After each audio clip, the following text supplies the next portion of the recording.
Hello friends, स्वागत है आप सभी का आपके अपने चैनल में। कर्म एक ऐसा शब्द है जिससे हमारे जीवन के सभी रिश्ते नाते, हमारा धर्म, हमारे संस्कार सभी कुछ जुड़ा होता है। हमारा नेम फेम पर्सनालिटी जुड़ी होती है। उसी के आधार पर हम अपना जीवन जीते हैं। हम पिछले कई जन्मों से इसी कर्म बंधन से जुड़े हुए हैं। साधारण भाषा में कहा जाता है कि हम जो काम करते हैं, जो अपने दायित्व, अपनी जिम्मेदारियों को करते हैं, वही कर्म है। वास्तविकता में कर्म एक ऐसा चक्रव्यूह है जो हमारे इर्द गिर्द घूमता रहता है, चाहे वो किसी भी जन्म के कर्म हो। और ये पूरा विश्व ही कर्म के सिद्धांत पर टिका हुआ है। जो हम करते हैं या जो हमने किया होता है, वो सारा प्रोजेक्शन हमारा ही होता है। इसमें किसी दूसरे का कोई रोल नहीं होता। कोई दूसरा इसके लिए एक माध्यम बनता है आपको सच्चाई से अवगत कराने के लिए। कर्मों के भी 3 प्रकार होते हैं: कायिक कर्म, वाचिक कर्म और मानसिक कर्म। कायिक कर्म वो कर्म होते हैं जो मनुष्य अपने शरीर के द्वारा करता है, और वाचिक कर्म वो कर्म होते हैं जो मनुष्य अपनी वाणी से करता है, और मानसिक कर्म वो कर्म होते हैं जो मनुष्य अपने मन से करते हैं। श्रीमद् भागवत गीता में कर्मों को सात्विक रूप से, राजसिक रूप से और तामसिक रूप से देखा जाता है, और उन्हीं कर्मों के फलों के आधार पर सभी कर्मों का वर्गीकरण किया गया है, जैसे संचित कर्म, प्रारब्ध कर्म और क्रियमाण कर्म। कर्मों के सिद्धांत क्या है और कैसे काम करते हैं, इसका डिटेल वीडियो आपको मेरे चैनल पर मिल जाएगा।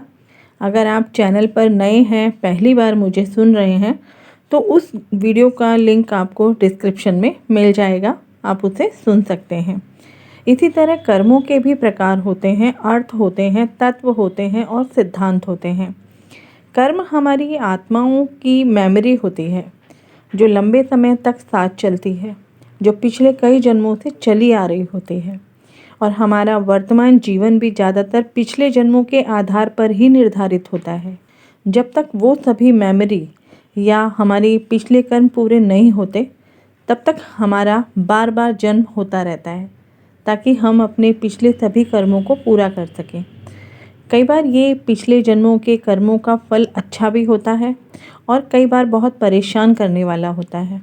और ऑब्वियसली परेशान करने वाली हर चीज़ों से, हर कर्मों से व्यक्ति हमेशा छुटकारा पाना चाहेगा। तो उसके लिए हमें इस जन्म में ही पिछले जन्म के कर्मों की कुछ चीज़ों को एक्सेप्ट करना होगा। जैसे कर्मों की कोई एक्सपायरी डेट नहीं होती। हमारे कर्म ही है जो हर जन्म में हमारी आत्मा कैरी करती है। जब तक हम उन पिछले कर्मों को खोलकर नहीं पढ़ लेते या उन्हें जान नहीं लेते, तब तक हम इन कर्मों को हर जन्म में साथ लेकर जाएंगे। हमारे कर्मों की कोई एक्सपायरी डेट नहीं होती। इसलिए खुद को अगर इस वजन से या इस भार से मुक्ति पानी है, तो उन कर्मों को समझना पड़ेगा। दूसरा जो एक इम्पॉर्टेंट पॉइंट होता है, वो है आपके जीवन में मिलने वाला हर व्यक्ति एक संयोग नहीं हो सकता। जिस तरह हमारे कर्म साथ रहते हैं, उसी तरह किसी व्यक्ति का इस जन्म में मिलना, चाहे वो अच्छे के लिए हो या बुरे के लिए हो, वो महज एक संयोग नहीं हो सकता। इसके पीछे कोई ना कोई कारण ज़रूर होता है। इसलिए आपको ये बात एक्सेप्ट करनी ही पड़ेगी कि आपको आपके जीवन में जो भी हो रहा है, या किसी व्यक्ति के साथ हो रहा है, या किसी व्यक्ति के कारण हो रहा है, तो जब तक आपको ये सब चीज़ें, ये सब सच्चाई नहीं आप समझ जाओगे, तब तक आप अपने कर्मों से छुटकारा नहीं पा सकते। तीसरा जो इम्पॉर्टेंट पॉइंट है, वो है आप अपने कर्मों के कारण ही कुछ बनते हो, चाहे वो अच्छे हो या बुरे हों। हमने अपने पिछले जन्मों में जैसा कर्म किया होता है, इस जन्म में हमें वही कुछ बनना पड़ता है। मतलब नहीं चाहकर भी हम वैसे ही बन जाते हैं।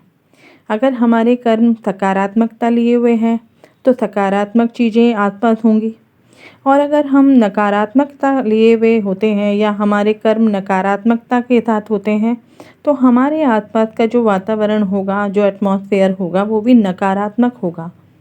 हम अपने कर्मों के आधार पर सकारात्मक या फिर नकारात्मक वातावरण में, ऐसे माहौल में या फिर ऐसे लोगों के साथ हमारा उठना बैठना होगा। तो ये बात हमें एक्सेप्ट करनी ही होगी, और आप अपने जीवन को उसी तरह से जीने की कोशिश करेंगे। चौथा जो इम्पॉर्टेंट पॉइंट होता है वो है हमारे कर्म हमारे द्वारा किए गए कर्मों के ही रोल को बदल सकते हैं। कई बार हमें लगता है कि पिछले जन्म में हम मेल रहे होंगे या फिर फीमेल रहे होंगे, या हमारे आसपास जो लोग हैं वो पिछले जन्म से ही हमारे साथ हमारे रिश्तेदारों के रूप में रहे होंगे। वो इस जन्म में अपोजिट हो जाते हैं। कई बार इस जन्म के माता पिता या फिर बच्चे पिछले जन्मों में हमारे माता पिता या फिर बच्चे रहे होंगे। मतलब आज के हमारे बच्चे पिछले जन्मों में कभी हमारे माता पिता रहे होंगे और हमारे माता पिता हमारे बच्चे रहे होंगे। ये इसलिए होता है ताकि जीवन चक्र की जो भूमिका है उसमें हमारे कर्म हमारी आत्मा के रूप में स्थान बदलकर या फिर रिश्ते बदलकर कर्मों में सुधार करते हैं। क्योंकि ये सृष्टि जो है वो 0 डिग्री से शुरू होकर 0 ही डिग्री पर ख़त्म हो जाती है। इसलिए जिसने जो या जिस रूप में कर्म किए होते हैं वो उसी रूप में अगले जन्म में उसे ही भोगने पड़ते हैं। इसलिए इस जन्म में अच्छे या बुरे व्यक्ति का आपके जीवन में जो भी रोल होता है वो पिछले जन्म से ही जरूर कनेक्टेड होता है। पांचवा जो इम्पॉर्टेंट पॉइंट है वो है कर्म नए रिजल्ट के लिए नए परिणाम के लिए परिस्थितियों को दोहराता है। कई बार इंसान सोचता है जो होना था वो हो गया, जानबूझकर किसी के साथ बुरा नहीं किया, लेकिन ऐसा नहीं होता। हमारे हर कर्म का हिसाब होता है, इसलिए कर्म खुद को दोहराता है। कर्म कभी गलत नहीं होते क्योंकि कर्म खुद को रिपीट करते हैं सुधारने के लिए, इसलिए परिस्थिति में बदलाव कर देते हैं। तभी तो कहा जाता है कि अपना अगला जन्म अगर सुखी देखना है तो अपने पिछले कर्मों में सुधार की आवश्यकता होती है। ये सब जितनी जल्दी होगा उतनी ही जल्दी एक व्यक्ति जन्म मरण के इस बंधन से मुक्त हो जाएगा।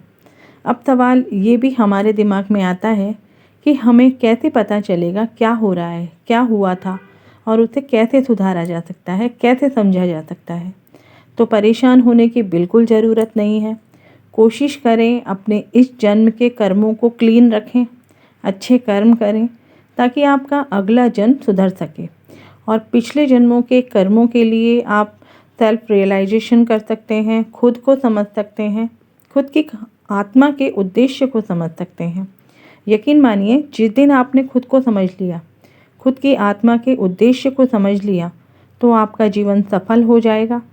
आपके जीवन में किसी भी तरह का भार आपको महसूस नहीं होगा और एक सुखी जीवन, सुखमय जीवन आप इस जन्म के साथ साथ अगले कई जन्मों में भोगने के लिए तत्पर रहेंगे।